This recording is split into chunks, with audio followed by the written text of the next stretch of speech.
In their gleaming Mumbai penthouse, Rohan and Priya had everything except time. Their days blurred into meetings, deadlines, and social events.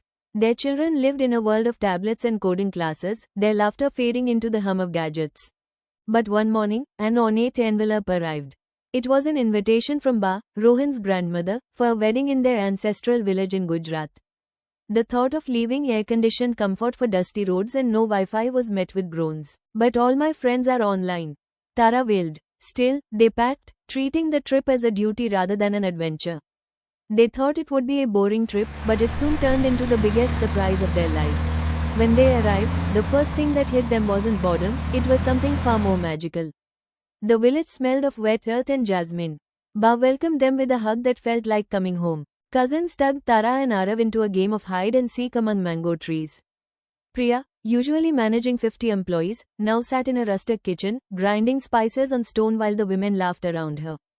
And then, a simple story told by Ba did what no screen could ever do. Tara sat completely spellbound as Ba shared tales of mischievous gods and brave queens. Rohan, always rushing in the city, was taught to fly a kite to his son.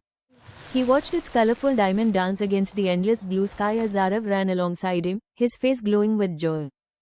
But the real magic arrived each night, when the lights went out. Evenings were not for television, but for stars. The family lay on cots in the courtyard, a glittering canopy stretched above them. Arav pointed up. It's like the whole sky is celebrating. Priya turned to Rohan. They haven't asked for their tablets once. Rohan squeezed her hand, a quiet understanding passing between them. And just when they thought they'd seen it all, the wedding began. The wedding was a riot of colors and music. No designer decor, no exclusive guest lists, just community. Everyone pitched in, serving food, singing songs, dancing with abandon. Rohan and Priya felt more alive, more connected, than they ever had at any luxury city party. But the hardest moment came when it was time to return home. Back in their silent penthouse, the expensive art looked cold. The gadgets felt like clutter. The joy of the village lingered in their hearts, whispering that life could be different. What they did next would completely transform their life in the city. That weekend, they packed away half the toys and cleared their schedule. Family dinners became filled with conversation instead of screens. Weekends were for picnics, not endless lessons.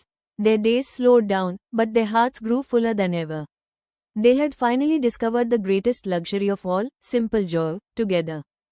Enjoyed the story? Make sure to hit that subscribe button for more amazing content. Don't forget to like, share, and ring the bell so you never miss a story.